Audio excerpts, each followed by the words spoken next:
सिक्कों को लेते हुए विपिन बहुत ज्यादा खुश लग रहा था। उसके हाथ के अंदर अभी अभी 18,000 सोर सिक्के जो आ गए थे। विपिन की खुशी का ठिकाना आखिरकार रहता क्यों नहीं। आखिरकार उसने अपनी ताकत का इतना ज्यादा बुरा इस्तेमाल जो कर लिया था। बेचारे सामने वाले को धमकाया और धमकाने के बाद में आखिरकार उसने ये सिक्के लिए थे। लेकिन उसे तो अभी तक भी ये लग रहा था कि आखिरकार सामने वाला बंदा कितना ज्यादा अच्छा होगा। उन सिक्कों को लेने के बाद में जो विपिन था वो पीछे की तरफ पलटता है। हालांकि जैसे वो पीछे की तरफ पलटता है तो उसकी निगाहें वहां पर खड़े हुए महाराज जयराज, प्रिंसिपल गजानन और उनके साथ में खड़े हुए जो वाइस प्रिंसिपल जगत थे उनके ऊपर पड़ती है। आप लोग यहाँ पर क्या कर रहे हैं। विपिन यहाँ पर उनको देखने के साथ में एक पल के लिए पूरी तरह से हैरान रह चुका था। वो उनसे पूछता है तो उसकी बात सुनने के साथ में यहाँ पर जो प्रिंसिपल गजानन थे वो कहने लगते हैं, अरे हम लोग तो यहाँ पर कुछ खरीदारी करने के लिए आए थे और उसी बीच में जो महाराज जयराज थे वो भी हमें मिल गए थे, इसी वजह से हम लोग यहाँ पर आ गए। आप यहाँ पर क्या कर रहे हैं मास्टर विपिन, आखिरकार आपका यहाँ पर क्या काम। तो उसकी बात सुनने के साथ विपिन अपना सर खुलाता है और कहता है अच्छा मैं वो बात कुछ ऐसी है कि मैं इधर कुछ खरीदारी करने के लिए आया हुआ था, लेकिन इधर उधर घूमते हुए मुझे यहाँ पर ये जगह दिखी और मैं यहाँ पर अपने कालिया को लेकर आ चुका था क्योंकि मुझे यहाँ पर उसकी थोड़ी साधना को करवाना था। इसी वजह से जब यहाँ पर विपिन ये शब्द कह रहा था ना तो उसके साथ में सभी लोग कालिया के ऊपर निगाहें गिराकर बैठे हुए थे। बात कुछ ऐसी थी कि यहाँ पर ये सभी लोग है ना एक दूसरे से झूठ बोल रहे थे। वो एक दूसरे से बातें छुपा रहे थे क्योंकि सभी को ये पता है ना कि आखिरकार प्रिंसिपल गजानन, वाइस प्रिंसिपल जगत, महाराज, ये सभी लोग यहाँ पर विपिन के पीछे पीछे भागते हुए यहाँ पर आए थे।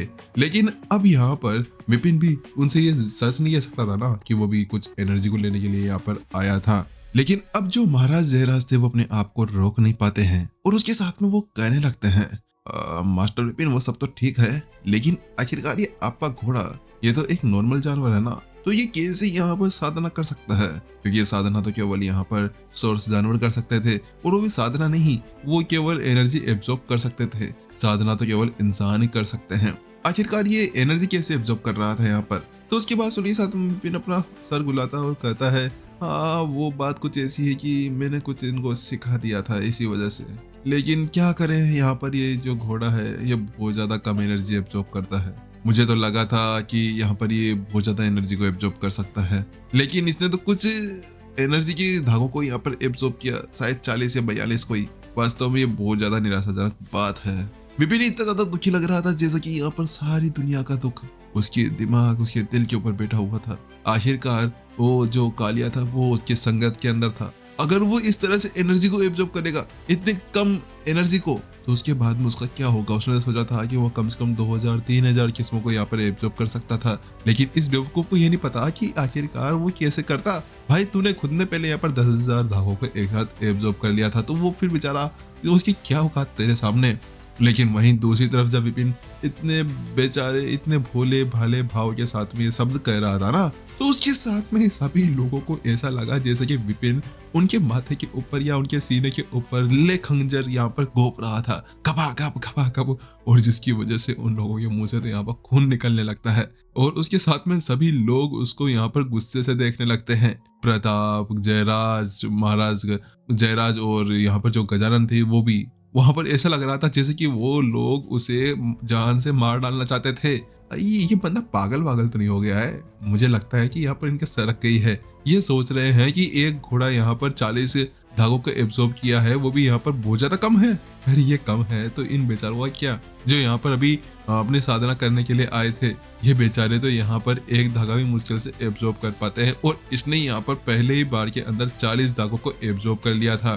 क्या ये कोई छोटी मोटी बात थी? अरे भाई ये छोटी मोटी बात थी तो फिर हम तो इससे भी ज्यादा छोटे हो गए हैं। हमने तो शुरुआत के अंदर इतने ज्यादा धागों को भी एब्जॉर्ब नहीं किया था। आखिरकार भगवान हो क्या रहा है यहाँ पर ये बंदा हमें यहाँ पर मारने के लिए आया हुआ है या फिर ये जान कर ऐसा कर रहा है। वास्तव में सभी लोग पूरी तरह से परेशान हो चुके थे। उन्हें ये समझ में नहीं आ रहा था कि आखिरकार ये बंदा हमें सदमा दे देकर यहाँ पर मारना चाहता है क्या।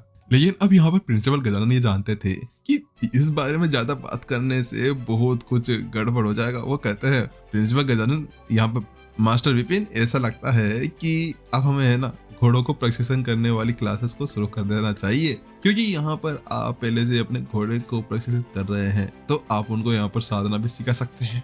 यहाँ पर जो गजानन थे उनसे कहते हैं। तो उसकी बात सुनने के साथ में ही यहाँ पर विपिन भी अपना सर हिलाता है। लेकिन अब महाराज जयराज कहते हैं, मास्टर विपिन, आपको कुछ और भी चाहिए तो बताइए, हम यहाँ पर आपके लिए और कुछ खरीद सकते हैं। तो विपिन कहता है, नहीं नहीं यार, मुझे यहाँ पर और कुछ नहीं चाहिए, वो तो बस मैं यहाँ पर घूमने के लिए आया था और थोड़ी बहुत एनर्जी को देखना चाह रहा था, इसी वजह से मैं यहाँ पर आया था। इतना कहने के साथ में विपिन को कुछ याद आता है और वो फिर से यहाँ पर जो प्रताप था उनकी तरफ मुड़ता है, उनसे कहता है, प्रताप जी, आप मुझे बता सकते हैं कि ये जो नेक्स्ट मूल्यांकन है वो कब होने वाला है। लेकिन जब यहाँ पर प्रताप ये बात सुनता है ना, तो बेचारे की तो यहाँ पर ऐसा लगता है कि आज उसको लूटने वाला लुटेरा यहाँ पर आ चुका था।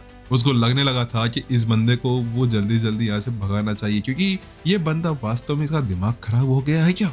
आखिरकार ये ऐसी हरकतें कर कर कर मुझे धोखा या मुझे यहाँ पर सदमा देना चाहता है। अरे मेरी बेटी की शादी देखकर मुझे जाना है, उसके मेरे पोता पोती को देखना है, तुम यहाँ पर मुझे हार्ट अटैक देकर मारना चाहते हो। यहाँ पर प्रताप मन ही मन में उसको कोस रहा था।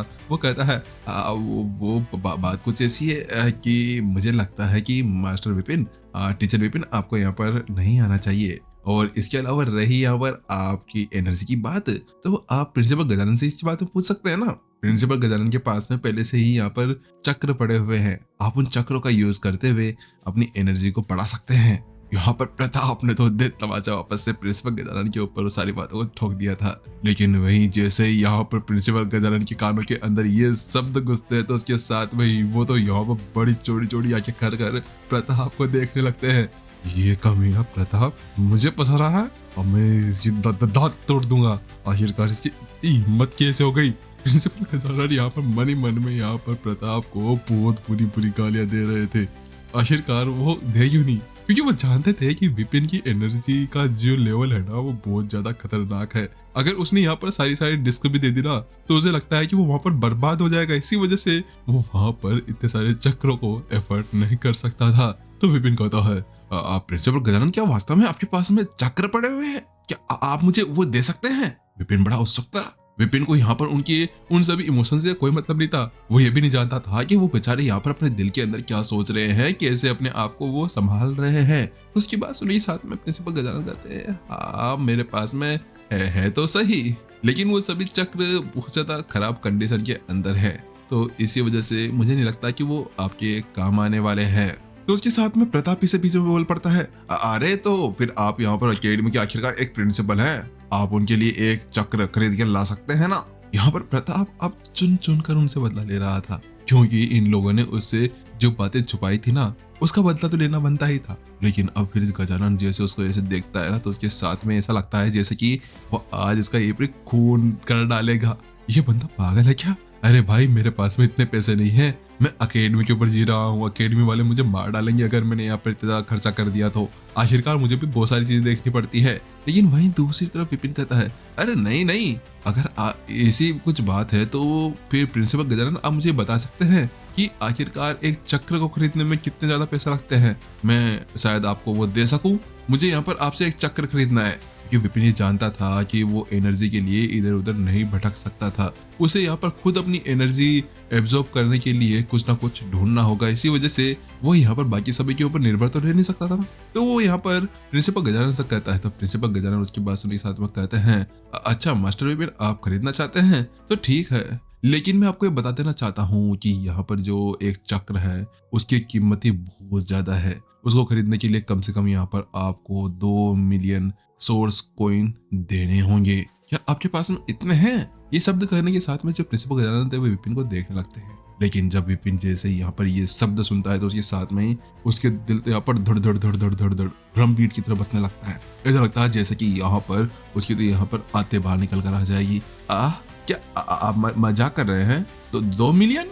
2 मिलियन में तो मेरी यहाँ पर 7 पुश्तें बिक जाएगी। आखिरकार आप वास्तव में मेरे साथ मजाक ही कर रहे हैं ना? विपिन का दिमाग फिर चुका था जब वो यहाँ पर उनके मुंह से 2 मिलियन सोर्स को सोच रहा था, क्योंकि लास्ट टाइम जब यहाँ पर उसने यहाँ पर चैन परिवार के अंदर से वो 2 लाख सोर्स कॉइन लिए थे तो उस वक्त उसको लगा था कि अब शायद उसकी सारी साधना वादना सबका यहाँ पर खर्चा मिट जाएगा। लेकिन अब उसे ऐसा लगने लगा जैसे कि वो अभी भी एक गरीब इंसान था। शायद उसकी साधना के लिए, शायद उसकी साधना उसके लिए बहुत ज्यादा महंगी पड़ चुकी थी, क्योंकि वो जब यहाँ पर मास्टर चीज कॉन्टिनेंट के ऊपर था तब भी वो केवल 2 मिनट के लिए खुश होता था। वो सोचता था कि भाई आज तो मेरे पास वो कितने पैसे आ गए हैं। लेकिन यहाँ पर जब वो साधना टेक्निक और कुछ साधन खरीदता था अपने स्टूडेंट्स के लिए, तब वो यहाँ पर भिखारी बन जाता था। और वास्तव में ये दुख आज तक उसका खत्म नहीं हुआ। गरीबी और अमीरी का, अमीर तो वो केवल 1 सेकंड के लिए होता था, लेकिन गरीब वो हमेशा ही रहा करता था। वास्तव में ये कितना बड़ा दुख था उसके लिए।